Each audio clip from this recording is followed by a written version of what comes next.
I trusted my sister, Monique, more than anyone else on this planet.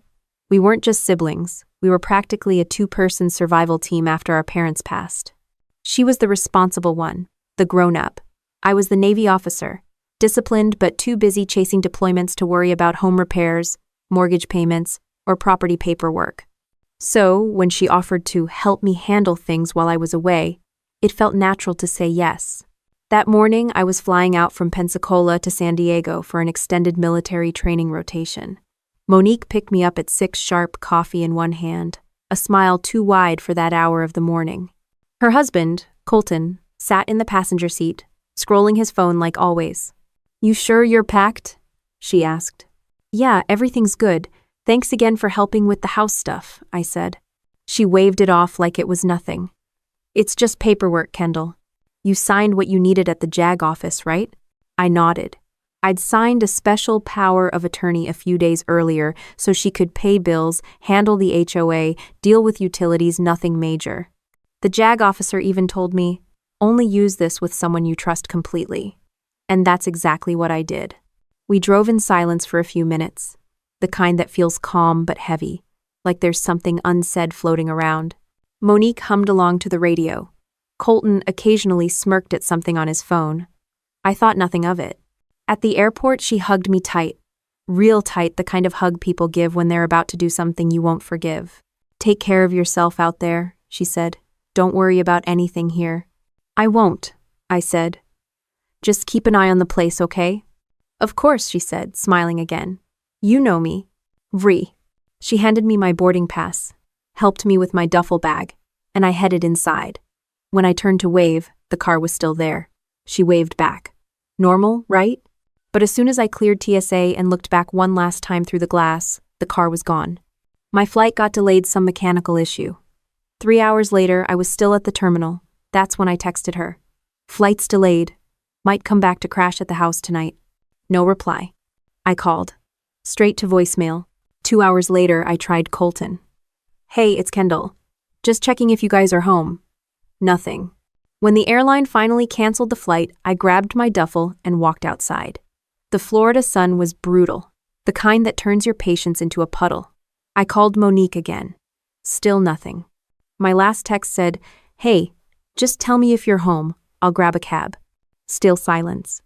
Then, about an hour later, a text came through from Monique. "Don't worry about the house.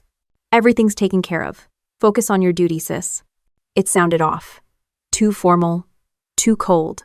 Like something copied and pasted. Taken care of? What did that even mean? I stood there on the curb with a duffel bag and $50 cash I'd given Monique my card earlier to set up auto-pay for the mortgage. A move that now felt stupid in ways I couldn't even put into words. I checked into a cheap airport motel. One of those places where the AC rattles louder than the planes overhead and the carpet smells like regret. I lay there, staring at the ceiling, replaying every moment from that morning. The hug, the smile, that phrase, "Don't worry about anything here." Somewhere between exhaustion and paranoia, a thought crept in. Maybe they were just busy. Maybe they had some emergency. Maybe I was overthinking. I texted her again the next morning. "Flight's rescheduled. Just wanted to thank you again. Love you." No answer. 2 days passed. Nothing. By the 3rd day, something in my gut twisted hard. The kind of instinct that keeps you alive in the Navy, that sixth sense when something's gone wrong before anyone else knows it. I called the bank just to double-check if my automatic payments were set up. The rep asked for my address. I gave it. She paused. "Ma'am, are you sure this account is still associated with that property?" "What do you mean still associated?" I asked. She hesitated. "According to our system, ownership records changed recently." That hit me like a punch. "Changed how?" "I can't disclose that without verification from the current owner," she said. "The current owner?" My voice cracked on the word. The rep repeated politely, "Yes, ma'am, the current owner." I hung up before she could say more. I sat there staring at my phone, the world shrinking around me. I'd signed one paper to make my sister's life easier. She'd used it to make mine impossible. I called Monique again. Straight to voicemail. I texted, "What did you do?"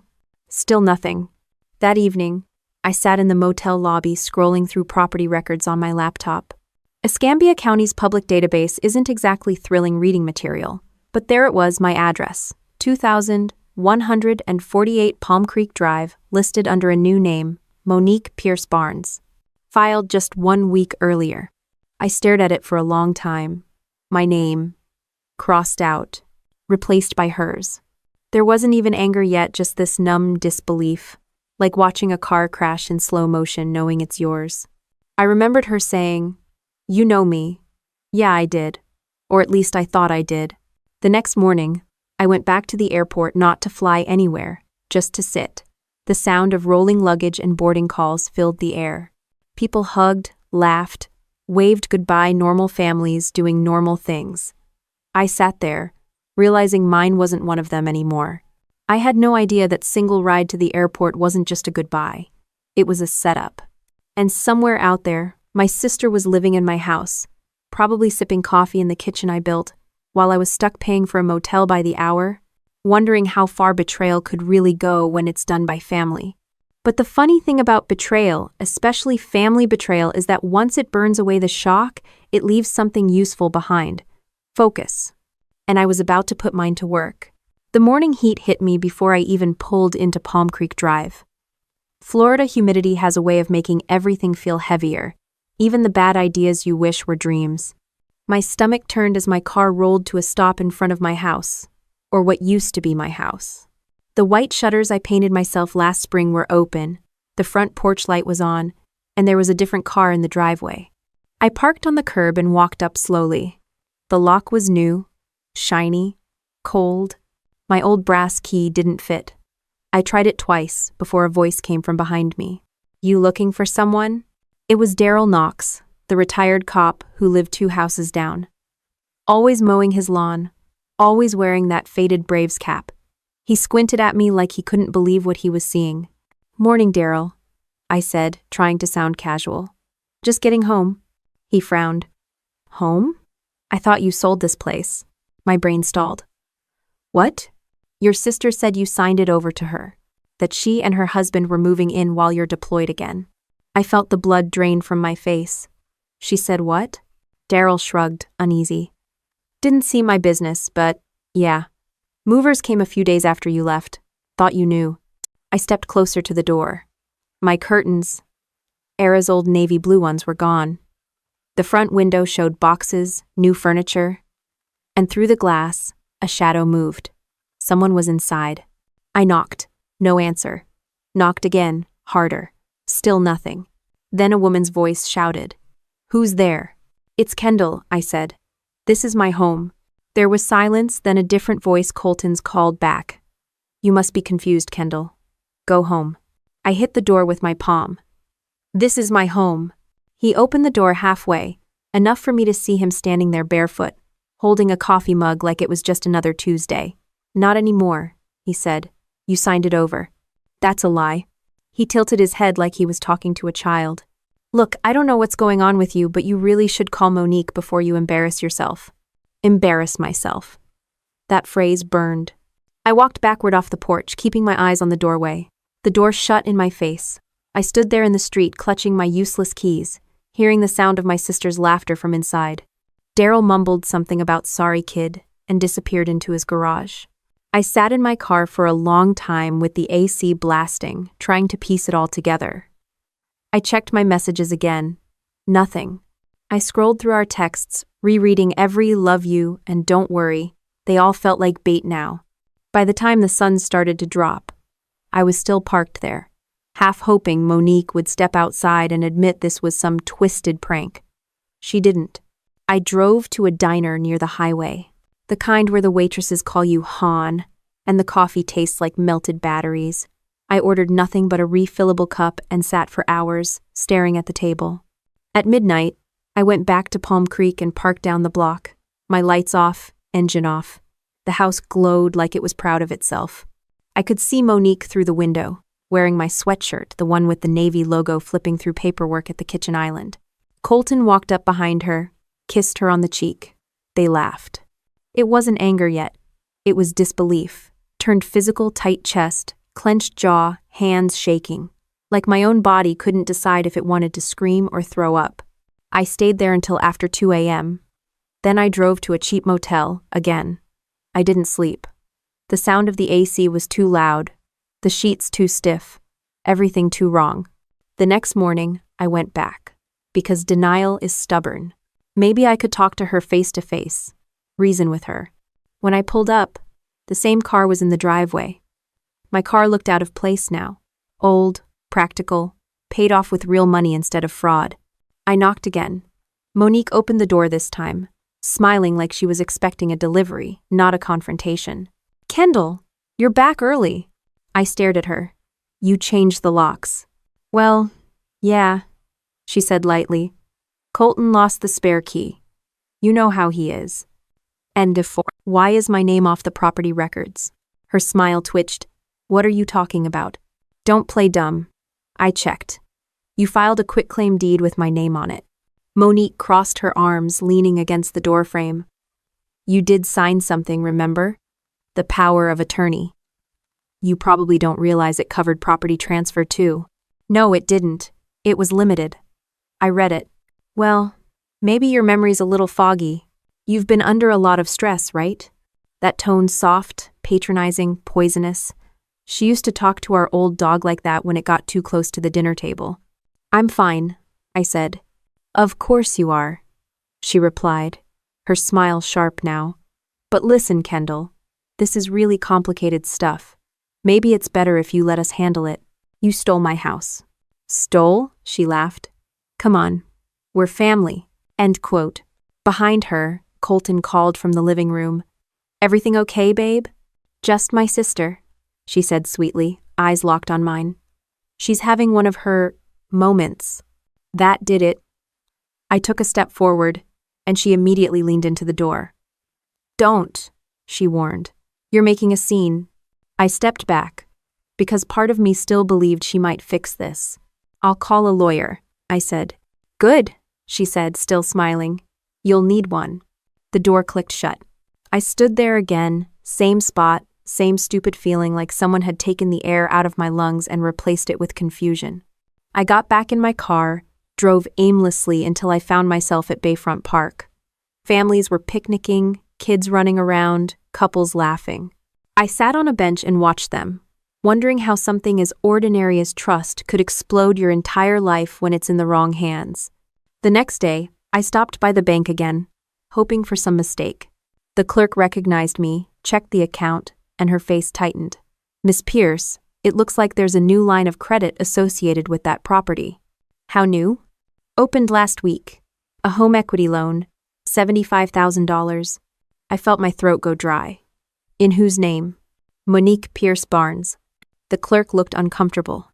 "I'm sorry, ma'am." I walked out of there with a printout in hand, the kind you get when you ask for proof, but all it proves is that you've been played. Sitting in my car, I stared at the paper. My own name was now just a footnote under previous owner. It hit me my sister hadn't just taken my house. She'd taken my identity, my reputation, my home base, everything I'd built since coming back from active duty.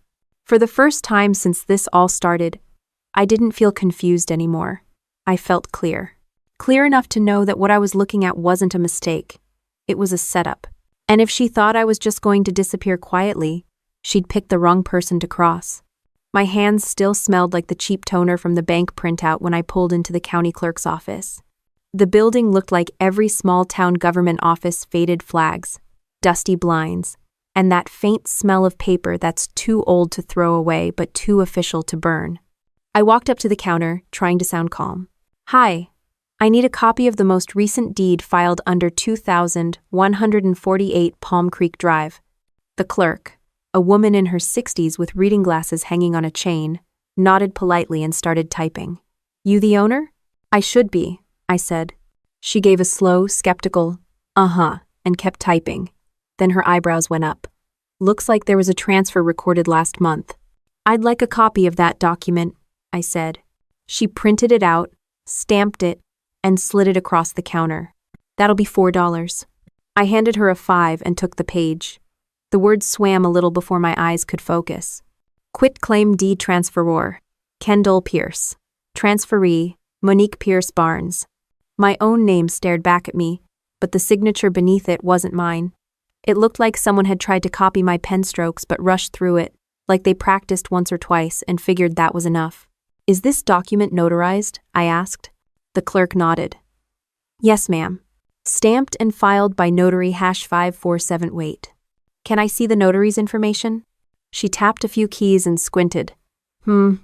Expired last year. That's odd." I leaned forward. "Expired?" She looked uncomfortable. "Technically, the seal shouldn't have been valid. You can take that up with the licensing office." I folded the paper slowly. "Oh, I will." Back in the parking lot, I sat in my car for a full 10 minutes, staring at the document. I traced the fake signature with my finger. Monique had always been artistic. She could copy a logo or a teacher's signature in high school like she was born to forge things. I just never thought she'd use that skill on me. I took photos of the deed from every angle, saved them in a folder on my phone called Operation Homefront. Old Navy habits die hard. You document, you timestamp, you organize. When I got back to the motel, I pulled out my copy of the special power of attorney I'd signed at the JAG office months earlier. I read it line by line. It gave Monique temporary authority to handle utilities, insurance, and banking, but nothing, absolutely nothing, about property transfer. I'd even initialed next to a line that said, "This document does not authorize the sale, transfer, or modification of property ownership." That line might as well have been written in neon. I opened my laptop and searched "real estate fraud with family member Florida." Turns out, it's common enough to have its own nickname, deed theft. People forge signatures, file quitclaim deeds, and steal houses sometimes from total strangers, sometimes from their own blood. Reading those stories felt like watching my own movie, only I knew how it ended. Bad paperwork, good people ruined. I emailed the scanned deed to myself and titled it Evidence 001. Then I created a spreadsheet with 3 columns: date, action, proof. The first row read, June 4, fraudulent quitclaim deed filed, copy obtained from county clerk. If my sister wanted a war, she'd get one with better logistics than she could ever imagine. Later that night, I got a text from a number I didn't recognize. "You really need to stop making trouble. It's not good for you." No name, but I didn't need one. I stared at the message until the screen dimmed, then took a screenshot and filed it under Evidence 002. The next morning, I drove back to Palm Creek. The neighborhood looked the same: neatly trimmed lawns, American flags, kids riding bikes, but it all felt off, like someone had changed the locks on the whole street. I parked across from the house and watched. A black SUV pulled into the driveway. A man I didn't recognize stepped out carrying folders. He wore a polo shirt with a mortgage company logo. He shook hands with Colton, who came out smiling like a salesman at a car lot. They walked around the property, pointing at things. Appraisal, I realized. Monique and Colton weren't just living there, they were refinancing. They were turning my house into cash. My phone camera clicked quietly as I took photos through the windshield. The appraiser took a picture of the front porch, the garage, then went inside. I waited until the SUV drove off, then called the mortgage company whose name I'd seen on the guy's shirt. "Hi, I'm calling about a property at 2148 Palm Creek Drive," I said. "I think there's been a mistake with ownership records." The rep said they couldn't disclose details without the borrower's authorization. Typical. But when I gave my name, she paused and said softly, "Oh, you're that Kendall Pierce." "What does that mean?" I asked. Just that your name's still listed on some of the old documentation. So they didn't even remove me completely. Alti. "I really can't comment, ma'am," she said quickly, then hung up. Perfect. They were sloppy. I spent the rest of the day at a Starbucks, my car outside doubling as my temporary command center. I called the county licensing board to report the expired notary seal. They promised to look into it. I asked how long that would take. The woman sighed. Anywhere from 3 weeks to never, depending on workload. Fine. I'd give them proof they couldn't ignore. I drove to the JAG office where I'd signed the power of attorney. The young lieutenant on duty looked about 12 years old. I showed him my copy. "Can this document be used to transfer property?" He read it twice. "No, ma'am. Absolutely not. This limits authority to specific financial transactions. Anything beyond that's fraud." I asked if he could put that in writing. He printed a memo, signed it, and stamped it with the Navy legal seal. That became evidence 003. By the time I got back to the motel, the desk clerk, a guy who looked like he'd seen too many people at rock bottom, nodded at me. Rough day? Just paperwork, I said. He laughed. Ain't it always? I went up to my room, spread everything across the bed. The forged deed, the POA, the JAG memo, the screenshots, the photos. It looked like a crime scene. And I was both the victim and the investigator. As I sorted through it, I remembered a conversation with Monique last year when I was deciding whether to buy the house. She'd said, "You're lucky, Kendall. You get military benefits. You'll always have a safety net." I'd laughed then. I didn't realize she was planning to use that net to strangle me. I typed a note into my phone.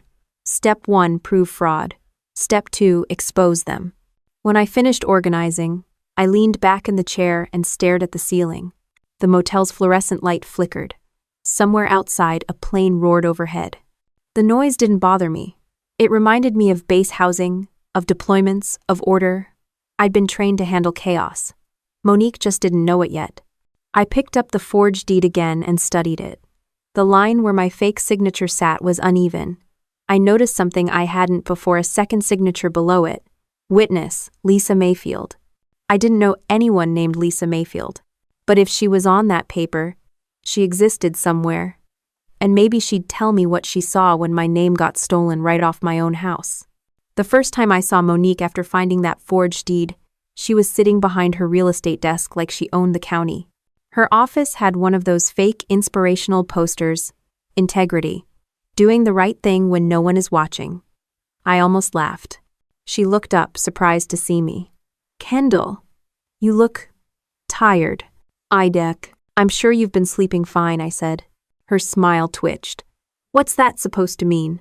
I set the printed deed on her desk. It's my signature, right? Except it's not." She stared at it for a long second, then gave that little laugh she used to use in high school whenever she was caught lying. "You're mistaken.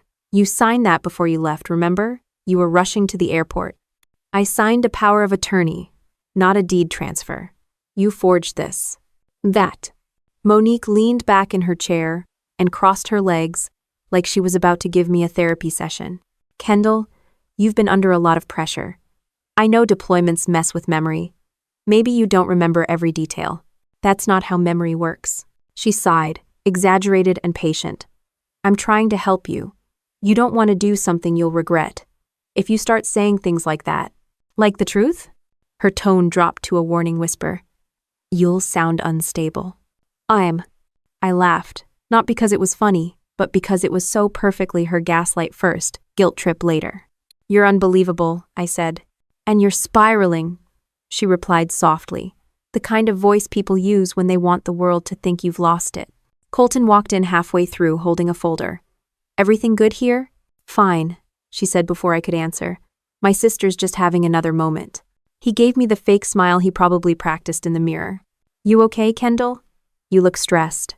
"I'm great," I said. "Just curious, how's that home equity loan treating you?" Colton froze for half a beat, then forced a chuckle. "You really should get some rest." "I will," I said, "when you're both in court." Monique's eyes went cold. "Get out." I picked up the forged deed, tucked it under my arm, and left. The drive back to the motel felt like rolling through wet cement. I called 3 lawyers that afternoon. 2 didn't pick up. The third one told me politely that cases involving family fraud are hard to prove unless you have clear evidence. I said, "What if the notary was expired?" He paused. "Now, that's something." That night, I scrolled through social media because apparently I hadn't been humiliated enough. There it was, Monique's post. "So proud to finally make this house our home. New beginnings." The photo showed her standing on my porch, holding a sold sign, with Colton kissing her cheek. The comments were full of hearts and congratulations. Someone even wrote, "You two deserve it." I turned off my phone and sat in the dark. The motel AC hummed like a slow countdown. The next morning, I drove to the grocery store near the house. I needed toothpaste and an excuse to see who else she'd been talking to. The cashier, a chatty woman named Ellen, brightened when she saw me. "Well, look who it is," Thought you moved. Moved? I asked. Your sister said you decided to sell and travel. Said you needed time to get your head right after the Navy. I gripped the counter. She said that? Ellen nodded. She seemed worried about you. Said you've been struggling. Of course she did. Monique never wasted a good narrative. Later that week, I stopped by our church. Father McLean had known us since we were kids. He hugged me, then stepped back, studying me. Kendall, how are you feeling? Monique said you've been through a rough patch. There it was again, that tone. Sympathy based on someone else's lie.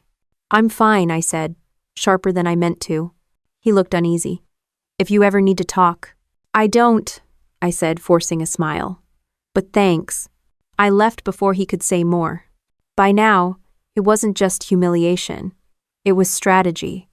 Monique wasn't hiding what she'd done. She was rewriting the story before I could. Make the soldier look unstable.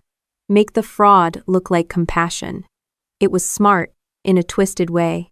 When I got back to the motel, the front desk clerk waved me over. Hey, you're the Navy girl, right? I nodded. He handed me a manila envelope. Guy dropped this off, said it was urgent. Inside were photos the same ones I'd taken of the appraiser and Colton. Only these had been printed, marked up with red circles and arrows. A sticky note on top read, "Stop digging." No signature, no return address. I looked up at the ceiling, took a breath, and said out loud, "Okay, Monique." The next day, I went to a local diner. Daryl Knox was sitting at the counter, sipping coffee. He glanced up when he saw me and nodded. "Word's getting around," he said quietly. "People saying you're not doing well." I sat down next to him. "People?" "Your sister mostly. She's been telling neighbors you're having trouble adjusting after deployment, that you get confused." "Oh, dang." I let out a short laugh. "I bet she also said she's my legal guardian." Daryl didn't smile. "She showed me a paper. Said it gave her authority to handle your finances. Looked official." My stomach turned. "Did she have you sign anything?" "No, ma'am," he said. "But I didn't like how she talked about you. Figured I'd warn you." He scribbled his number on a napkin. "You ever need a witness, I'll tell the truth." When I left the diner, I saw Monique's car parked across the street. She was inside, talking on the phone. When she saw me, she lowered it and smiled like we were old friends meeting for brunch. I walked right up to the driver's side. "You stalking me now?" "Relax," she said, rolling down the window. "You're being paranoid." "Paranoid?" She tilted her head. "You're recording people, asking questions, calling banks. That's not normal behavior. Neither is stealing a house." She smiled wider. "You should be careful, Kendall. People are starting to think you're not well. And once that kind of rumor starts, it's hard to stop." She drove off before I could respond. That night, I sat in my motel room, surrounded by papers and evidence, listening to her voice in my head saying, "You're paranoid." It was the same tone drill instructors use before they break you down. Only this time, I wasn't the one being trained. She was testing how far she could push before I'd snap. I opened my laptop and began typing out a detailed timeline, every date, every conversation, every lie. I added Daryl's statement, the forged deed, the expired notary seal, the threatening note. Somewhere between listing fake sale photo and rumors of instability, I stopped typing and stared at the screen. If she wanted people to think I was crazy, she'd need better evidence than her gossip, because by the time I was done, the only thing unstable would be her whole story. The cursor blinked like a steady heartbeat on the screen. I didn't notice the time passing, or the noise outside, or the fact that the coffee in my cup had gone cold. The only thing I knew for sure was that every lie had a paper trail, and I was following hers straight to the source. By the next morning, anger had burned down to something cleaner discipline. The kind I'd learned from my father long before the Navy ever got a hold of me. He used to say, "When you get hit, you don't scream. You find your stance and return fire smart." I wasn't screaming anymore. I was planning. I woke up early, brewed motel coffee strong enough to peel paint, and spread every document across the table like a field map. The forged deed, the power of attorney, the JAG memo, the fake notary number, Daryl's statement. My spreadsheet of evidence. I rearranged them by timeline, stapled notes, and labeled each folder: financial, Legal, personal, witnesses. Each page was a weapon. I wasn't in uniform, but I felt like I was gearing up for deployment again, only this time the battlefield was my own life. The next step was finding someone who actually understood what I was up against. Civil lawyers were hesitant.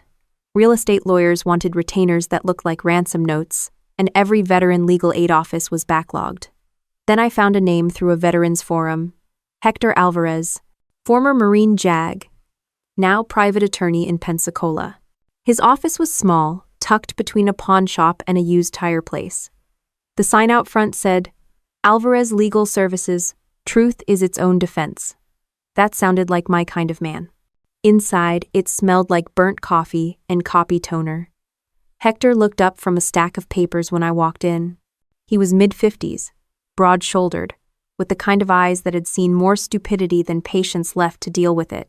You're military, he said, not asking, just knowing. Yes, sir.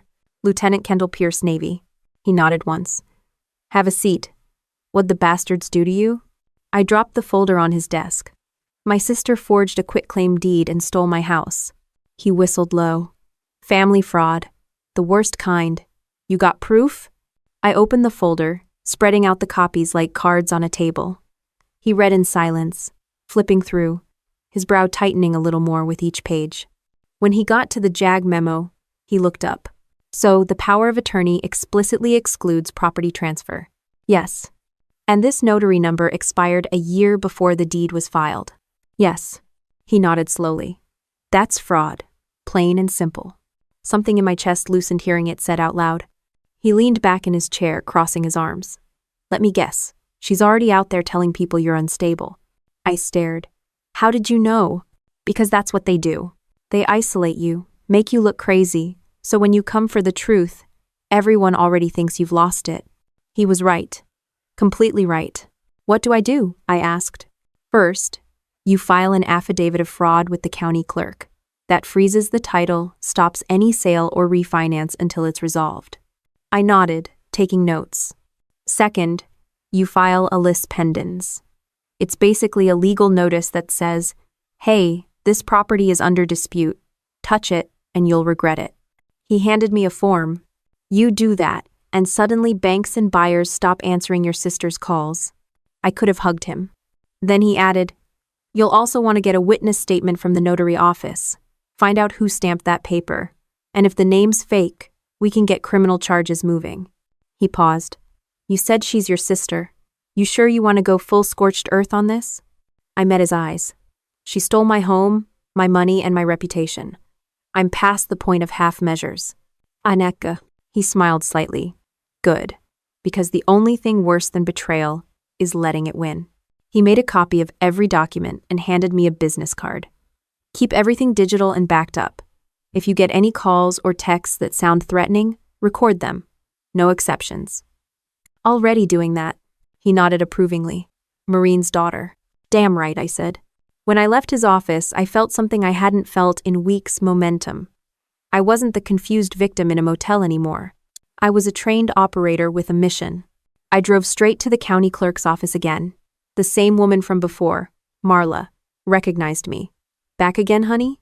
Back with proof, I said, handing her the affidavit Hector helped me draft. She read it, then looked impressed. You've got your ducks in a row. Most folks just come in here yelling.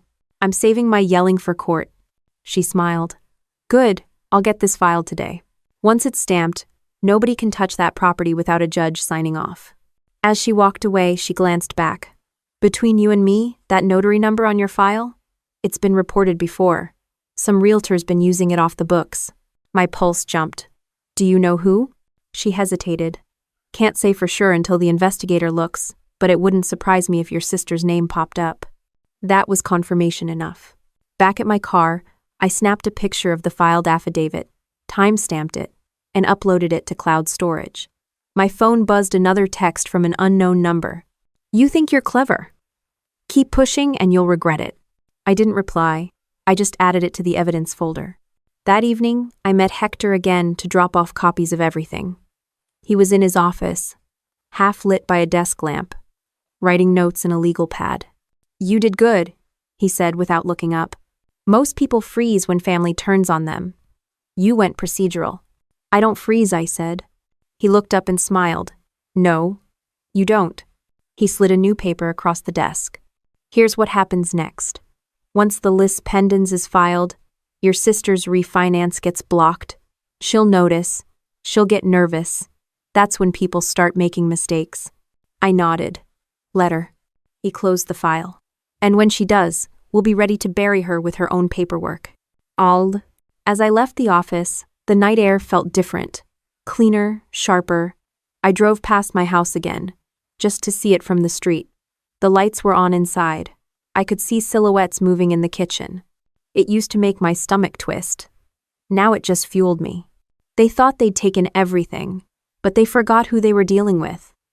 My father didn't raise me to quit. He raised me to regroup, adapt, and win on the second round. Back at the motel, I added new folders to my evidence log: legal action, communications, financial fraud. Each click of the keyboard felt like tightening a screw. I brewed another pot of that terrible coffee and stared at my reflection in the window. My eyes looked older, sharper. If Monique thought I was broken, she was about to find out what broken really looked like, because it wasn't me. It was the system she'd built on lies, and the cracks were already showing. By the time the sun came up, my motel table looked like a command post. Coffee cup rings marked my notes, printouts lay stacked in formation, and the list of names to contact sat dead center under a yellow highlighter. Step 1 was the county notary office. If someone had stamped that forged deed, I wanted to know who and how. The Escambia County Records Department was half empty when I walked in. A young clerk with a nose piercing and a bored look asked what I needed. I'm trying to verify a notary stamp, I said, handing over a copy of the deed. She looked at the number, typed something into her computer, then frowned. This notary's commission expired last year. I know that, I said. Who was it? She squinted at the screen. Registered to a Marla Jennings, but she's not an active notary anymore. The name hit me, Marla. The same clerk who'd helped me file my affidavit last week. Is she still working here? The girl nodded toward the back office. Yeah, she's been with the department forever. You can catch her at lunch hour if you wait. I didn't wait. Marla was sitting in a side office with stacks of manila folders around her like a paper fortress. She looked up when I knocked. Well, Lieutenant Pierce, back again? You notarized this deed? I asked, handing her the copy. She adjusted her glasses, read it, then frowned. No, ma'am. That's my old notary number, but that's not my signature. Someone used your number? She nodded, her lips tightening. Wouldn't be the first time. Realtors sometimes get lazy and copy old seals instead of renewing their own. They think nobody checks. Could you give me something in writing that confirms this isn't your seal? Marla sighed, rubbing her temples. You military folks love your paperwork. She typed something up quickly, printed it, and signed the bottom. The notary number listed on this deed expired on January 5th, 2024.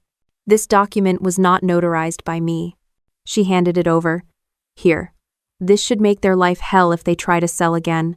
Thank you, I said. She smiled faintly. Good luck, sweetheart. You're not the first person to get burned by family, but you might be the first to actually fight back right. On the way out, I called Hector. Got you something, I said. He chuckled. Marla's a good ally. Bring it by. When I reached his office, he skimmed the notarization letter, nodded once, and said, That's enough to open a formal fraud case. Good, what's next? Now we find out where the money went. That $75,000 home equity loan? We trace it. Can we get those records? Not directly, but we can subpoena the bank once the court accepts the fraud claim. So, we make the court accept it. He grinned. Exactly. That afternoon, Hector drafted a petition.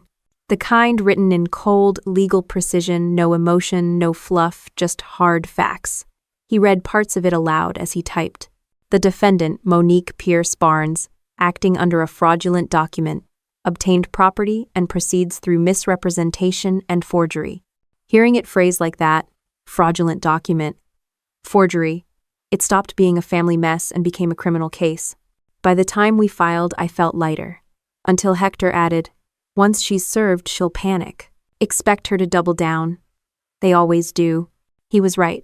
The next day, I stopped by a small convenience store near the courthouse. When I came out, there was an envelope on my windshield. No address, no stamp, just my name written in sloppy marker. Inside was a printed photo of me at the county clerk's office taken from across the street. On the back, someone had written, "Stop before this gets worse." I took it straight to Hector. He looked at it, sighed, and said, "Classic intimidation tactic. Keep it. It'll work against them later." He handed me a portable voice recorder. "Start recording every conversation you have with her or her husband. Anything that smells like manipulation, keep it." That night, I called Monique. When she answered, I hit record. "Why are you following me?" I asked flatly. "I have no idea what you're talking about," she said, fake sweet. "You left a note on my car." End quote. "Kendall, you really need to calm down. You're sounding paranoid again. Then prove me wrong. Admit what you did." Silence. Then her voice colder. "You're embarrassing yourself. I'm telling people you need help because it's true. You're making a scene. I'm documenting everything." "You do that," she said, and hung up. Perfect. The next morning, Hector called. "We've got a hearing date, 2 weeks from now." 2 weeks to ruin her day, I said. He laughed. 2 weeks to take your life back. I spent those 2 weeks building my case like I was prepping for inspection. I made copies of everything, one for me, one for Hector, one stored online. Daryl agreed to write a formal witness statement. Marla signed a second notarized declaration. I even found the mortgage appraiser and asked him what he'd seen. He looked nervous, but admitted. She said her sister moved out and signed the transfer willingly. I didn't think much of it. That. Would you swear to that? Yeah. If I have to. By the time the folder was done, it was 3 inches thick. Hector called it the war file. Meanwhile, Monique doubled down on her gossip campaign. I started hearing whispers around town, old friends texting, "Hey, heard you're having some kind of breakdown?" One even asked if I'd checked into treatment. That was her real game, destroy credibility before court. It didn't work. The day before the hearing, Hector and I met at his office to go over everything. He flipped through the folder, grinning like a soldier who'd just seen the enemy's playbook. "She's going to lose," he said. "She doesn't know it yet, but this is over." I didn't smile. I don't just want to win. I want the truth on record. "You'll get both." As I left, the sun was setting. I drove past my house again. For the first time, I didn't feel the sting in my chest when I looked at it. I felt control. A man was mowing the lawn, a landscaper, probably hired with my loan money. I watched the blades slice the grass, even, efficient, methodical, just like what I was doing to Monique's story. Later that night, Hector called again. "One more thing. Tomorrow, the fraud investigator from the clerk's office will testify about the notary misuse." Marla pulled the records herself. "Marla's a rock star," he chuckled. "Don't tell her that, she'll ask for a raise." That. I hung up and leaned back, staring at the ceiling fan spinning overhead. The noise used to bother me. Now it sounded like rhythm, constant, steady, forward. I opened my laptop and added a new note at the top of my timeline. Objective: reclaim integrity, home, and name. Method: truth, documented. Status: active. I didn't know how the hearing would go, but it didn't matter. I wasn't walking in as the sister who got tricked. I was walking in as the woman who built her own case while the thieves got sloppy. Somewhere in the motel hallway, someone laughed too loud. The ice machine clanked. I closed the laptop, smiled slightly, and whispered to the empty room, "Keep laughing while you can." Because for the first time in weeks, I wasn't reacting, I was hunting. The morning of the hearing, I woke up before dawn. Old military habits: up early, check the mission plan, breathe steady.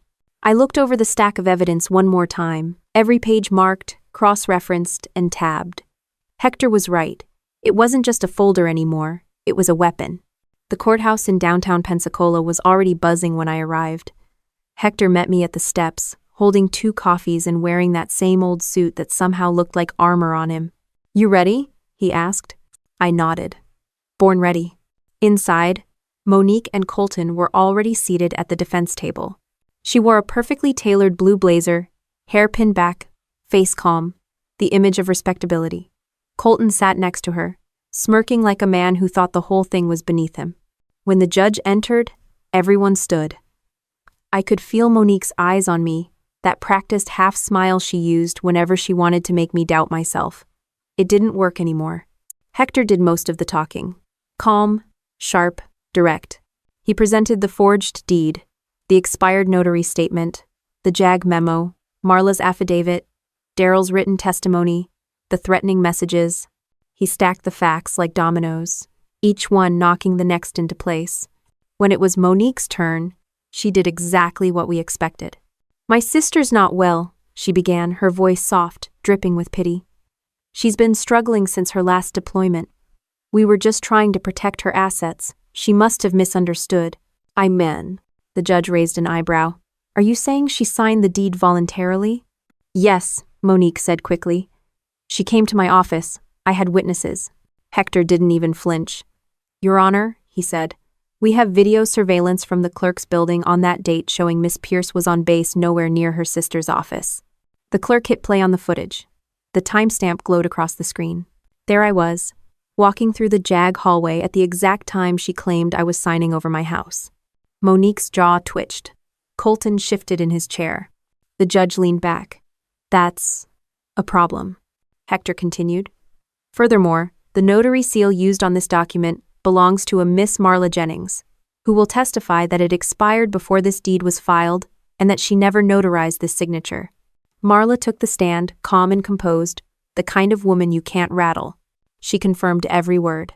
By the time Hector introduced the threatening messages and the photo surveillance, Monique had stopped pretending to smile. The judge didn't rule that day. He wanted the county fraud investigator to review everything, but we didn't need a verdict to know who'd lost the room. As soon as court adjourned, Monique and Colton walked out fast. Reporters waiting outside didn't miss the opportunity. One called out, "Mrs. Barnes, is it true you forged your sister's deed?" Another asked, "How do you feel about stealing from a Navy officer?" She said nothing, just kept walking, face tight. I thought that would be the end of it for the day, but it wasn't. That evening, word spread faster than wildfire. The local news ran a short segment about the case. They didn't use my name, but they didn't have to. Local veteran accuses family member of property fraud. Small town, big mouths, everyone connected the dots. At the diner the next morning, every head turned when I walked in. Some people nodded respectfully. Others whispered. The waitress Ellen, the same one who'd believed Monique's lies, poured my coffee without meeting my eyes. Finally, she said quietly, "I'm sorry, I shouldn't have believed her." I just nodded. You weren't the only one. Later that week, I got a call from Daryl. "You might want to come by the community center," he said. "She's running her mouth again." And when I arrived, Monique was standing in front of a group of neighbors, spinning her version of the story. "She's not the same since she came back from duty," she was saying. "We tried to help her, but she's obsessed. It's sad, really." Daryl stood behind the crowd, arms crossed, holding up a small voice recorder. I recognized it instantly. It was running. I walked up slowly. "Funny?" I said loud enough for everyone to hear. "You didn't sound sad in court yesterday when the judge caught your forged signature." The room went silent. Monique's smile cracked. "Kendall, this isn't the place." "It's exactly the place," I said. "These are the people you lied to. You told them I was unstable while you were cashing checks in my name." Someone in the back muttered, "She what?" Monique tried to recover. "You need help, Kendall. This isn't healthy." Daryl stepped forward and pressed stop on his recorder. "I think we've got enough," he said, looking at her. "You know this'll go public if you keep talking, right?" Her face went pale. I turned to leave. "Next time you want to play the victim," I said quietly, "pick someone who didn't grow up in the Marine's house." Back outside, the air felt lighter. Not happy, not victorious, just clean. The lies were losing oxygen. That night, I sat with Hector in his office again. He was reading Daryl's transcript, nodding. "This helps. Once the fraud report is finalized, we'll move for a full title reinstatement." I took a slow breath. "You think she'll back down?" He shook his head. "No. She's cornered. People like her don't admit guilt. They implode under exposure. Keep your eyes open." He wasn't exaggerating. 2 days later, Monique posted on Facebook again some long-winded post about family betrayal and ungrateful siblings. The comments section turned into a war zone. Half her friends defended her. The other half started asking questions she couldn't answer.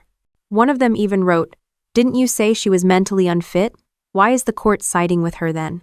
The post vanished within an hour. Meanwhile, the fraud investigator, a calm woman named Denise Carter, called to confirm that Marla's statement matched the county record. "It's clear the notary information was falsified," she said. "We're submitting this to the state attorney's office for potential criminal charges." Her voice was steady, but mine shook a little when I thanked her. I'd been running on discipline and caffeine for weeks, but hearing someone in authority confirm it was fraud, real, official, written in ink, it hit me in the chest. That evening, I went back to my house again. From across the street, I saw Monique standing in the front yard, yelling into her phone. She looked smaller now, angrier, thinner, desperate. Colton came out, tried to calm her, but she shoved him away. For once, I didn't feel hatred, just a strange, detached clarity. She'd built this mess herself, and it was finally collapsing on top of her. A car drove by and slowed when it passed me. The driver rolled down his window and said, "Hey, you're that Navy lady, right? The one getting her house back?" I nodded. He grinned. "Good for you." Then he drove off. It wasn't applause or headlines, but it was something real recognition that truth had traction. Back at the motel, I sent Hector a message. "The neighborhood knows. She's cracking." He replied 5 minutes later, "Good. Pressure makes people honest or stupid. Either one helps us." I turned off the light, lay back, and closed my eyes. The sound of distant traffic was the same as always, but it didn't feel heavy anymore. I wasn't the one being talked about now. I was the one people were listening to. The morning after the neighborhood confrontation, I woke up to a string of voicemails. 2 were from an unknown number. 1 was from Hector. I played his first. "Morning, Lieutenant. You'll want to sit down before you hear this. Call me back as soon as you can." That tone, measured, cautious, meant something big had moved. I called him immediately. "She's filed a counterclaim," he said flatly. "Of course she did," I said, rubbing my eyes. "What's the story this time?" "She's accusing you of harassment and defamation. Says you've been stalking her property and spreading false rumors." I laughed, not because it was funny, but because it was so absurd it barely registered as real. "So she steals my house and calls me the stalker?" "Classic tactic," Hector said. "She's hoping to muddy the water before the fraud charges land. But don't worry, we've got documentation on every visit you made, times, witnesses, the clerk's filings. She doesn't have a leg to stand on." "Then we go harder," I said. "Already ahead of you," he replied. "I filed a motion for a preliminary injunction. It'll bar her from making any further financial moves tied to your property or name until this case resolves." And I called in a forensic accountant. "A what?" "Someone who'll trace every dollar of that equity loan. Once we show that money went into her personal accounts, it's game over." For the first time in months, I smiled without effort. Let's bury them in their own paperwork. While the legal gears turned, I stayed focused. Every call, every document, every message went into the master folder. I learned to anticipate Hector's next move like we were operating in sync. He'd say, "Get me the timestamp on that wire transfer," and I'd already have it printed and tabbed. The accountant, a quiet man named Preston, called me 2 days later. "Miss Pierce, I'm reviewing the loan disbursement files. You'll want to hear this." "That. Tell me." $75,000 withdrawn across 3 transactions. One went to an account belonging to Monique Barnes Interiors. The second went to Colton Barnes Holdings, LLC. The third? "Let me guess," I said. "Cashier's check?" He paused. "Exactly. Made out to a car dealership in Destin, Florida, for a 2023 Lexus RX. I let out a short breath. She bought herself a new car with my equity. He chuckled lightly. "Not the smartest move. That's traceable fraud.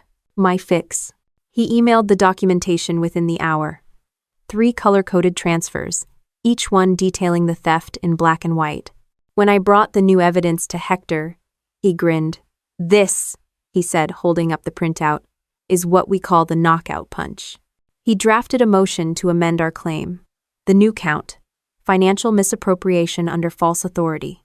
Meanwhile, Monique's social circle was crumbling. Her best friend, Nancy, messaged me out of nowhere. "I didn't know she took money from you. She said you were unfit to handle finances. I replied with a copy of the court filings. No words, just the document. The message went quiet after that. Every lie she told started unraveling, thread by thread. The hearing for the injunction came the following Thursday. The courtroom felt smaller this time, maybe because there weren't many people left on her side. Monique arrived late, wearing dark glasses and that same practiced calm. The judge, a straight-talking man named Atkins, reviewed the filings in silence for a few minutes. "Mrs. Barnes," he said finally, "these records show funds from a property loan were transferred to your business and personal accounts." Monique tried to interrupt. "Your Honor, that's a misunderstanding." He cut her off. "Do you deny these transactions occurred?" She hesitated, glancing at Colton. "No, but then there's no misunderstanding. You used assets not legally yours to secure personal purchases. The injunction is granted. You are hereby prohibited from accessing or altering any financial accounts tied to the disputed property." The gavel came down hard. The sound echoed in my chest. Monique stood frozen, eyes darting like she was searching for an exit. Colton leaned in to whisper something, but she yanked her arm away. I didn't smile. I didn't need to. Watching her realize she was trapped was satisfaction enough. After court, Hector and I walked outside into the thick Florida heat. He loosened his tie. "That's checkmate, Lieutenant. Now it's just cleanup." But cleanup was still messy. That weekend, I started getting calls from local journalists. One from the Pensacola Post said, "We're doing a story on veteran property scams. Would you be willing to comment?" I said no. I wasn't interested in headlines. But the damage was already done. Someone leaked the filings. Within days, "Local veteran fights back after family property theft" was trending locally.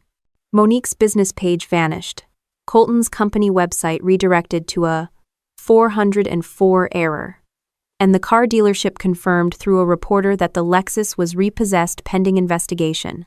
Then, as if fate wanted to twist the knife, her Facebook memories post from 2 years ago resurfaced her bragging about the dream home we worked so hard for. The comment section turned brutal. People didn't buy the misunderstanding story anymore. Through it all, Hector kept me focused on the objective. "Don't celebrate yet. We still need a judgment on record," he said. He was right. A week later, the district attorney's office called. The fraud investigator, Denise Carter, had submitted the full report. "We're moving forward with criminal charges," she told me. "Forgery, fraudulent transfer of property, and elder financial abuse, though technically you're not elderly. The statute covers family misuse of authority." "That's fast," I said, surprised. She laughed softly. "Let's just say you built an airtight case. Most people don't hand us a full investigation in a binder." That evening, I sat outside the motel for the first time instead of inside. The air was thick with humidity, but it didn't matter. I watched cars pass, headlights flickering across the asphalt. For the first time in months, I didn't feel hunted. I called Hector. "When this is over," I said, "I want the house restored under my name, and every cent of that loan repaid." "Already in the motion," he said, "and the state's going after them for restitution. You'll get it back plus damages." Good. I hung up, then looked up at the dark sky. No fireworks, no music, just the steady hum of streetlights and the faint buzz of freedom inching closer. The next morning I drove past the house again. The Lexus was gone, the blinds were shut, but the mailbox still had my initials engraved on the side. KP.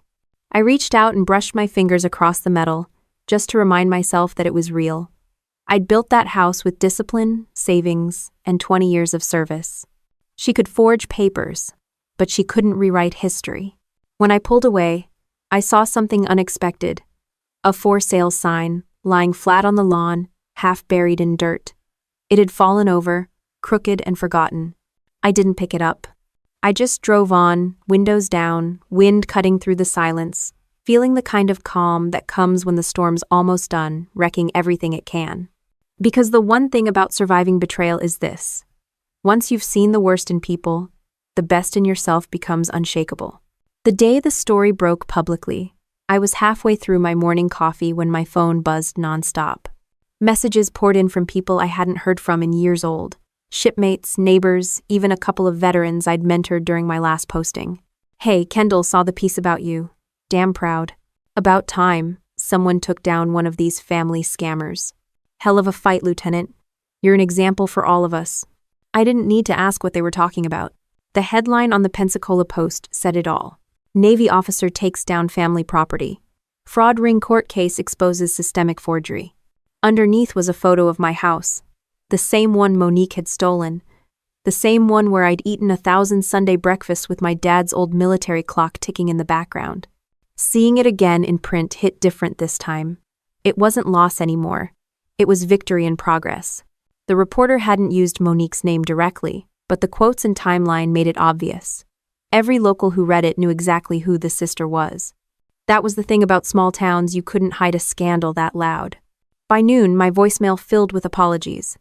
People who'd believed Monique's unstable veteran story now wanted to clear their conscience. Even the diner waitress, Ellen, left one. Kendall, honey, I'm so sorry for listening to her. If you ever want a meal on the house, you come by, okay? Forgiveness didn't come easy, but I understood. Monique had spent years polishing her act. She played the saint until the moment the halo cracked. Meanwhile, Hector called with a tone halfway between lawyer and proud older brother. You've officially become local news. Congrats, Lieutenant, you've got a fan club. I didn't ask for it, I said. No one does. But visibility protects you now. People see you as the wronged veteran, not the crazy sister. That's leverage. He wasn't wrong. The same community that had whispered about me was now watching Monique with disgust. Her company, Barnes Interiors, got flooded with one-star reviews. Someone even dug up her fake charity claims. The internet did what the justice system couldn't. It turned public shame into a sentence. But I wasn't celebrating. I still had one goal. Finish this legally and walk through the front door of my house without fear. That opportunity came sooner than expected. The county court scheduled the final restitution hearing for the following Monday. It wasn't a trial, just confirmation of damages, property return, and the formal ruling of fraud. When I arrived, Hector was already there with a new folder thicker than the last one. Preston's final financial report, he said, tapping the cover. Every stolen cent accounted for. Every? I asked. Every, he confirmed. 75,000 loan proceeds, 48,000 unauthorized credit transfers, and even the $600 she pulled from your VA account last spring. She's cooked. We entered the courtroom. Monique sat alone this time, no Colton, no lawyers, no supporters. She looked older, makeup failing to hide the fatigue. The smugness that used to define her face had drained out, replaced by something almost unfamiliar. Fear. Judge Atkins reviewed the documents quietly before speaking. The evidence of fraud is overwhelming. The property deed will be voided and restored to the original owner, Miss Kendall Pierce. Restitution of stolen funds, totaling $123,600, will be ordered. The defendants remain under investigation for criminal forgery. The room went still. Then, just like that, it was over. No grand applause, no dramatic moment, just the sound of justice landing flat and firm. I didn't look at Monique as I walked out. There was nothing left to say. Outside, Hector clapped me on the shoulder. You just won back your life. Feels like I earned it twice, I said. He smiled. You did, and you made it look easy. It wasn't easy, not even close. But there was a satisfaction deeper than any revenge seeing truth stand on its own 2 feet. That afternoon, I drove straight home. No motel, no detour. The house looked the same from the street, but it felt different now, like the walls themselves knew who they belonged to again.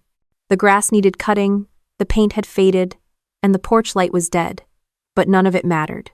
It was mine. When I unlocked the door, the smell hit first faint dust, wood, and leftover detergent. I stepped into the kitchen, where Monique's framed photos still sat on the counter. I picked one up, a smiling shot of her and Colton holding wine glasses in my dining room. I set it down gently, face down, next to the trash bin. Then I reached for my father's old coffee mug on the shelf. U.S. Marines, no excuses. The ceramic was chipped, but I kept it anyway. He used to say it every morning before leaving for base. No excuses, just action. That motto had carried me through deployments, through betrayal, and now through this. Later that evening, Hector stopped by with paperwork for me to sign. "Once this is notarized, you're officially back on the title," he said. I signed, date and initials, every stroke deliberate. When I handed it back, he smiled. "You know, not every client fights this smart. You handled it like a soldier." "Like a daughter of one," I corrected. He chuckled. "Fair enough." After he left, I sat on the porch as dusk rolled in, watching the first fireflies blink in the yard. Across the street, Daryl waved from his mailbox.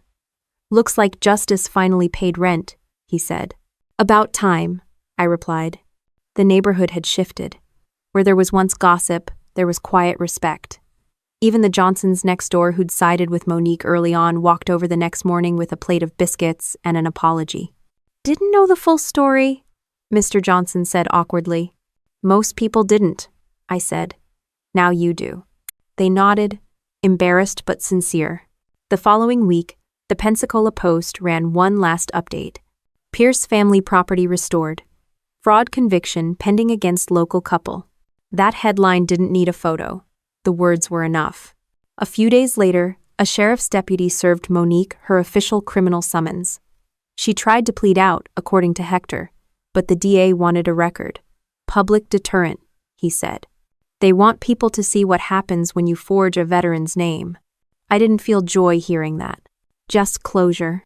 That evening, I stood in the backyard under the oak tree where my dad used to hang his wind chimes. The rusted metal still caught the wind, clinking faintly. It reminded me of everything I'd fought for: family, honor, home, and how quickly trust could turn into a battlefield. But standing there, the air thick with Florida humidity and cicadas buzzing, I realized something.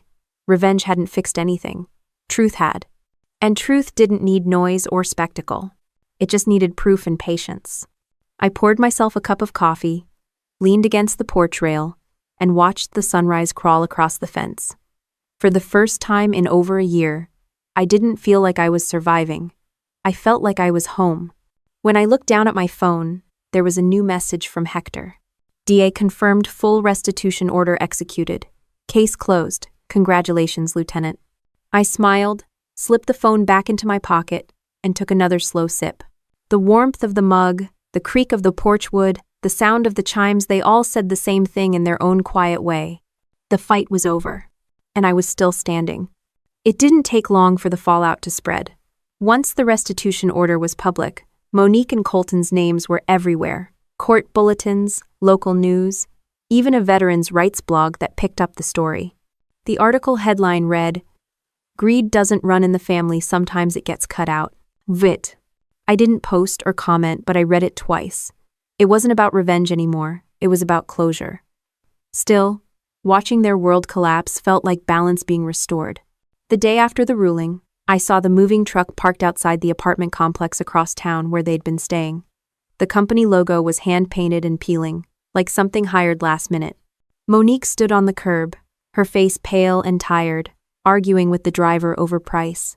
Colton smoked behind her, looking defeated, staring at the ground like it might give him instructions. I didn't stop, just watched from the corner. The same sister who'd once bragged about her new Lexus and designer kitchen now couldn't afford a professional mover. It wasn't triumph, I felt it was something quieter, like the sound of a door finally clicking shut.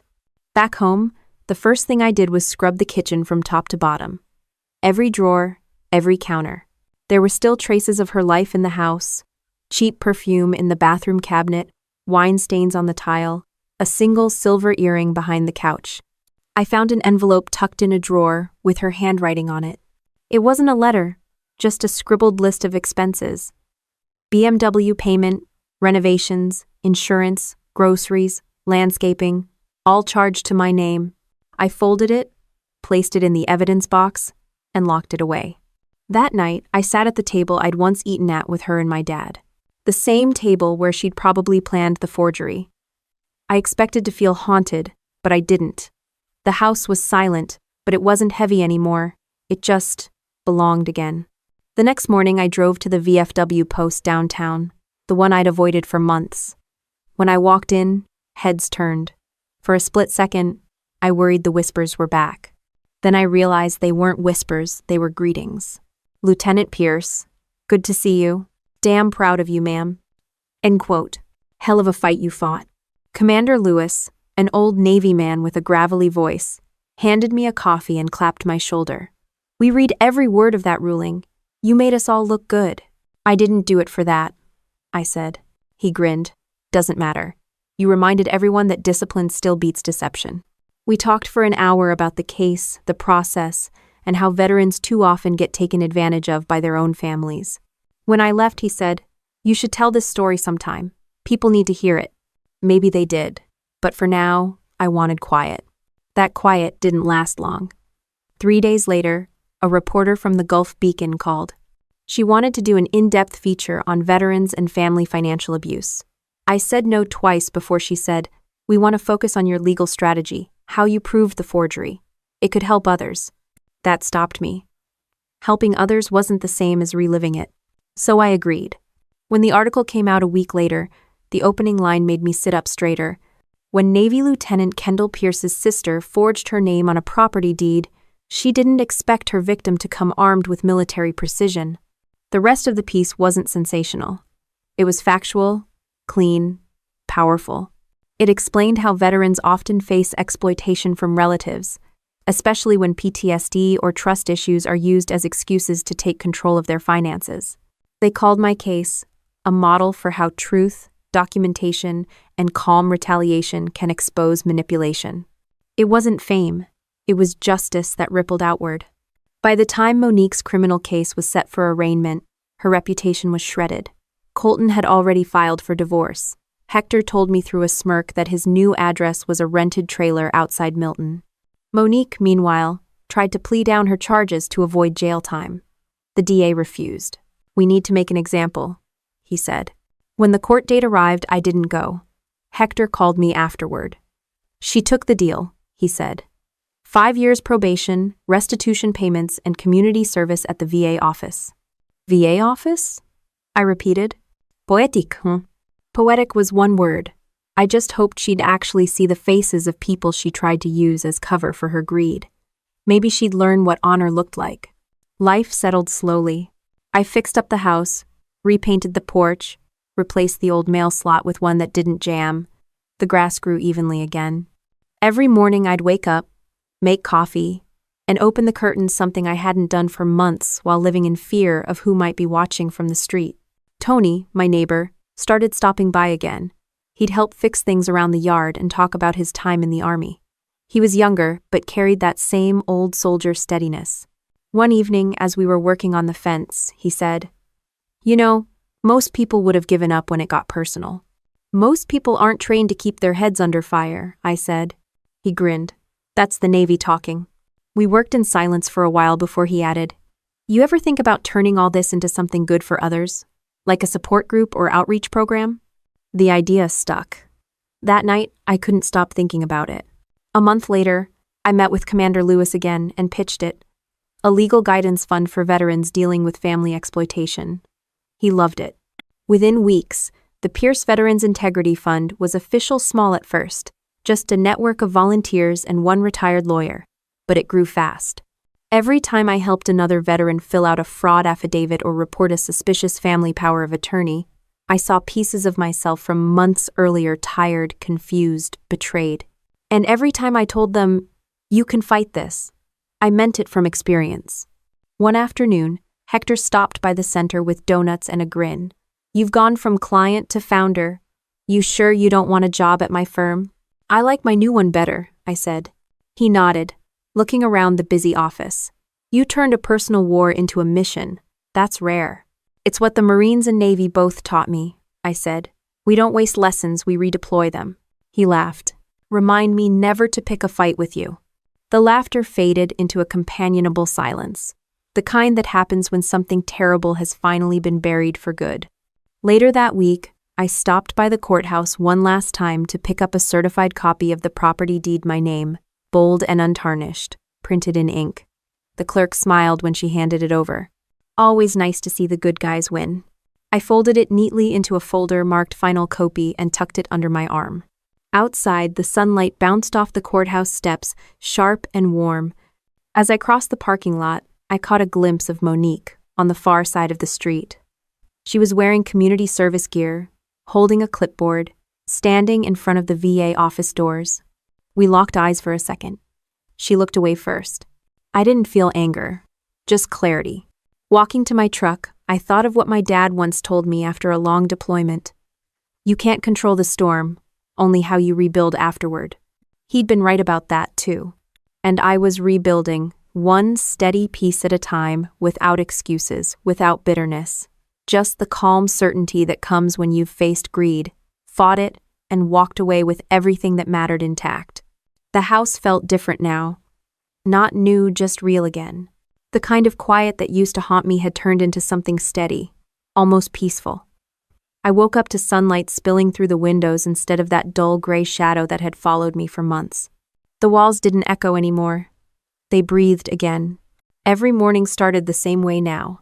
A mug of coffee on the porch, boots up on the railing, and the sound of wind brushing through the oak trees. I used to scan the street out of habit, half expecting to see Monique's car, or a stranger watching from across the road. That instinct hadn't disappeared, but it didn't control me anymore. I'd earned my peace the same way I'd earned every stripe on my uniform through persistence and a refusal to quit. The Pierce Veterans Integrity Fund had grown faster than I ever imagined. What started as a desk and a laptop in my spare bedroom had turned into a small office downtown. A few volunteers, mostly vets and retired attorneys, helped new clients every week. Hector served as our legal consultant, though he refused to take payment. This one's pro bono for life, he liked to say. Some mornings I'd get letters from veterans all over the country. Men and women who'd lost homes, pensions, or inheritance to their own family members. Some wrote to thank me for giving them courage to fight back. Others asked for guidance. The worst stories came from people who'd stayed silent too long, whose families had already sold everything and vanished. Every letter reminded me why I started this. One afternoon I was organizing intake forms when Tony, my neighbor, walked in with 2 coffees. "You've built quite the operation," he said, setting 1 cup on my desk.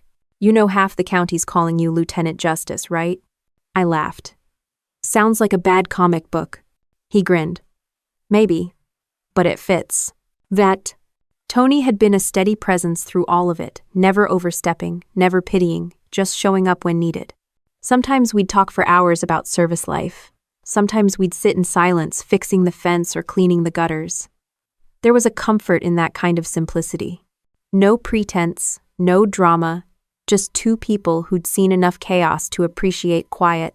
The news cycle eventually moved on, but every now and then, the story resurfaced, usually tied to some new case of veteran fraud or family exploitation. Each time it did, the fund got more calls. And every time I told my story publicly, I made sure to include one thing. What saved me wasn't anger. It was preparation. You can't out. Yell a liar you out. Document them. That became our unofficial motto. We even printed it on the office wall in black vinyl letters. A few months after Monique's sentencing, I received a letter from her. No return address, just my name in shaky handwriting. I stared at it for a long time before opening it. It wasn't an apology, not really. More like an explanation without ownership. She wrote about stress, financial pressure, how she didn't mean for things to go that far. She said she missed our old life, that she hoped someday I'd forgive her. I folded the letter neatly, placed it in the file marked "Case Closed," and locked it away. Forgiveness wasn't a gift I owed her. It was something I'd already given myself. That evening, I drove to the beach. The Gulf was calm, the horizon fading into that endless blue that always felt like home to me. I sat in the sand until the sun disappeared, listening to the waves roll in and out.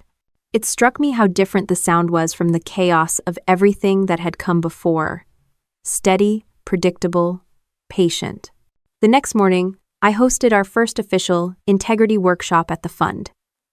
Veterans and families packed the room, about 50 people in folding chairs, notebooks in hand.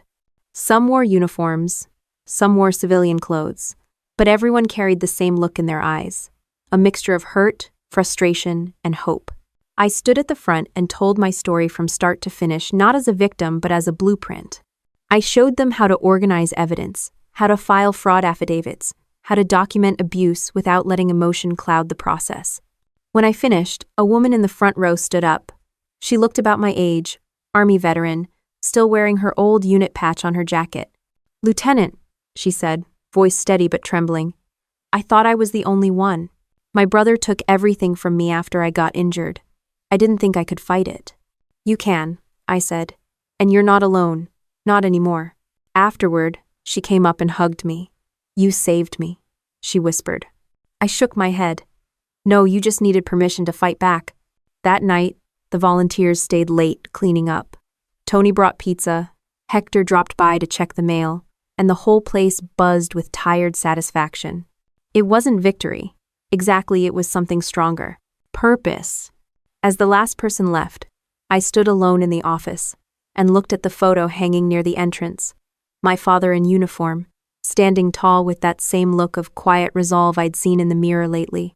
Underneath it, I'd framed a quote he used to say, "Honor isn't something you wear, it's something you keep, even when no one's watching."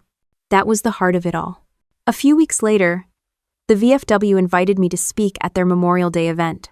I almost said no, but Commander Lewis insisted. "It's not about the scandal," he said. "It's about how you carried yourself after it." So I stood on that stage in front of a crowd of veterans, families, and neighbors. The flag fluttered behind me, the air thick with humidity and pride. I didn't write a speech. I just spoke from the gut. "I used to think service ended when you took off the uniform," I said, "but it doesn't. Service is what you do when life tests your integrity off the battlefield. And when your family betrays you, when people doubt you, when you lose everything you've built, that's when your training matters most. Not for war, but for peace." When I finished, there wasn't applause at first, just a silence that felt full.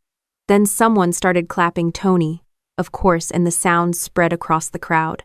After the ceremony, people lined up to shake my hand, share stories, ask for advice. It was humbling and exhausting in equal measure. But one moment stood out.